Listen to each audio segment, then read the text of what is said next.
para llevársela, que están actuando por todo el territorio nacional. Lo que pasa que aquí lo sorprendente es que Álvarez del Manzano, con 82 años, corriese más que la presunta ladrona. Pero se cuida mucho, consiguiera no solo recuperar su reloj, sino que al final acabara con la riñonera de la ladrona. Por cierto, este atraco ha sido este intento de robo a Álvarez del Manzano, pero de cara al verano, que va a llegar el turismo, pues ya saben que otra vez los carteristas volverán a aparecer en nuestras calles. De cara al verano también nos estamos planteando qué vamos a hacer con los peques.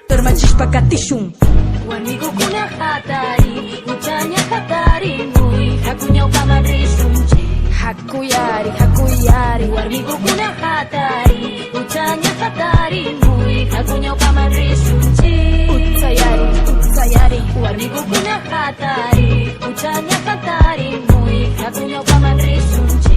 Risunjami, warmigo kuna hatari, uchanya hatari.